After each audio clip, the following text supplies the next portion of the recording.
one moment you think, oh, I'll take the mother in and treat her like a daughter, see if you can get her straight and narrow. But that's only because, you're silly, I think. Because that's their child. And you think you relate it to you if that was your child.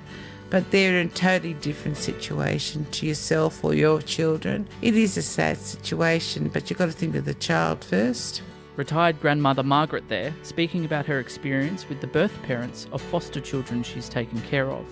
In speaking to several foster carers around the Hunter and Central Coast area, one common topic that hesitantly comes up is when they meet the birth parents.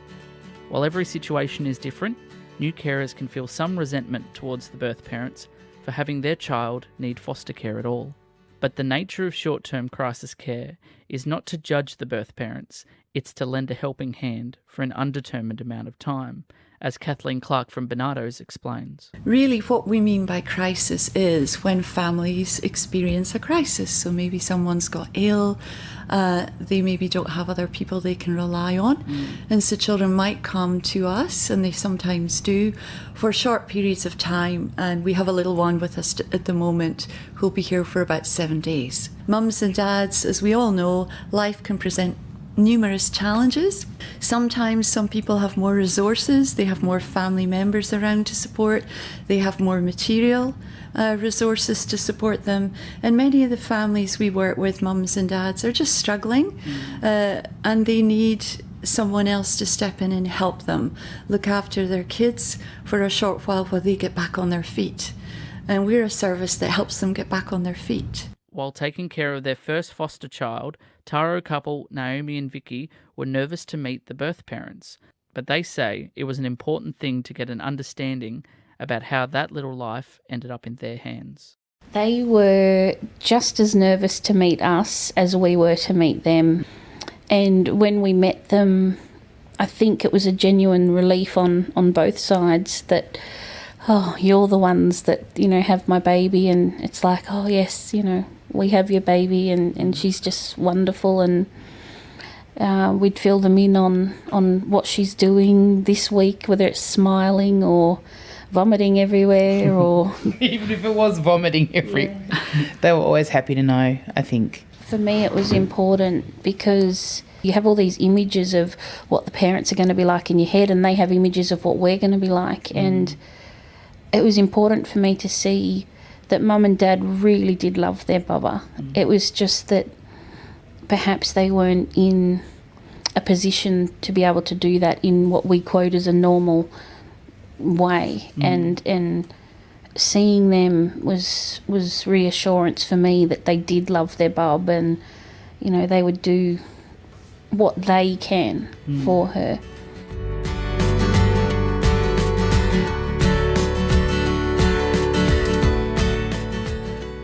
How do you think your family and friends would react to you becoming a foster carer? For single carer Kim, while ever supportive, she has found her friends and family are naturally curious about the circumstances that led to a child ending up in her care. At first they're very inquisitive. People ask a lot of questions, and sometimes the questions are things that you would expect somebody that doesn't really know about what's happening to children's lives. They want to know just quite detailed information, just curiosity of a person.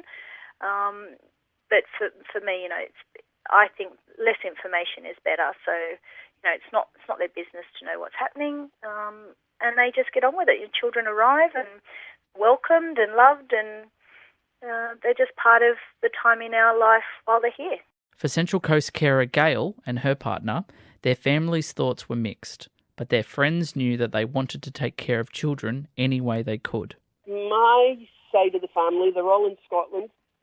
I don't think they ever were for it, really, to be truthful. My brother, my sister and my late mother. On the other side, my partner's family here in Australia, they've always been really supportive and happy that they've new grandkids. Lucky enough, all our friends, I could say every single one of them, knew our plans from the start. They knew that we loved kids and we always wanted kids. There was different ways of going about it, and we tried a few avenues.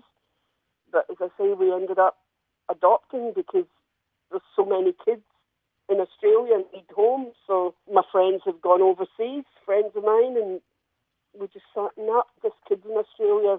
You know, you got to put your home country first, I think. The reactions were also different for Naomi and Vicky's families, but the foster child had a helping hand in smoothing things over. My family was so accepting, they never left us alone. But my family's like that very much. It doesn't matter whether you're blood or not, you're family if you choose to be family. So. My family are a little different. They were really uncomfortable with it. And then we took Bub over, and she was the one that melted them, which helped. They're not comfortable with why the children are in care, but that's not the issue. The issue is the child is in care, and we've just got to do what she needs for her.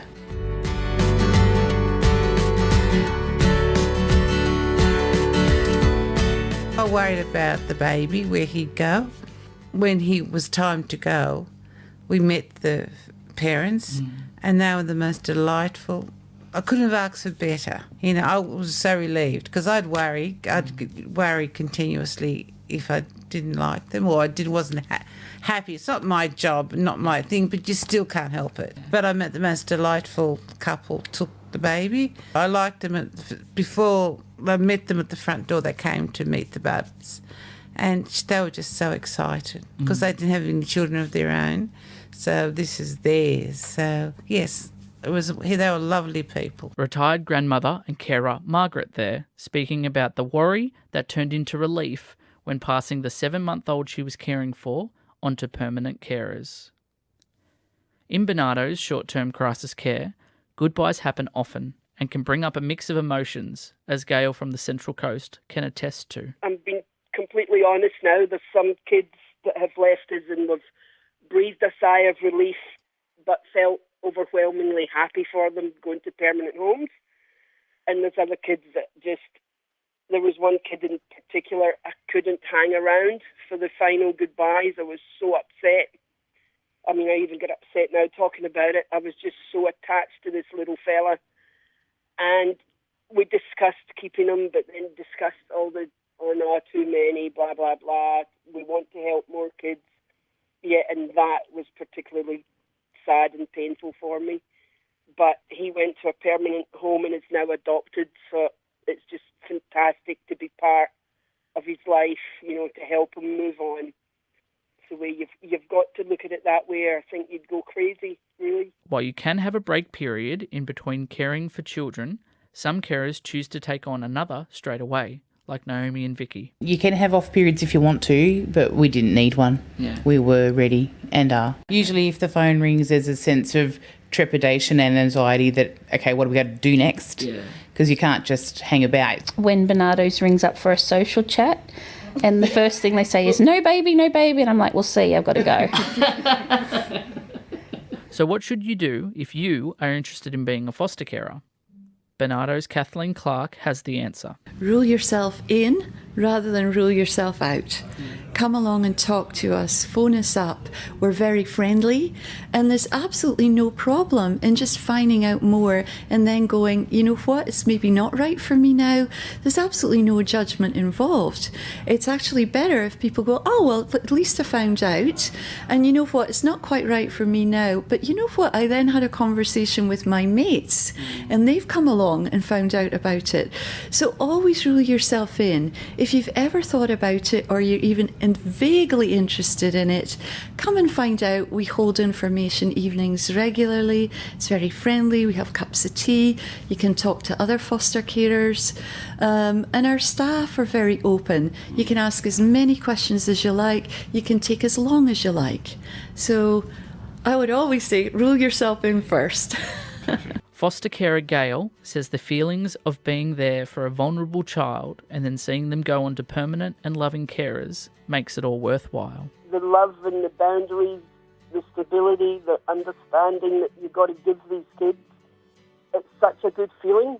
It's just a great feeling to be there for them, to help them through it. You know, and I'd say go for it.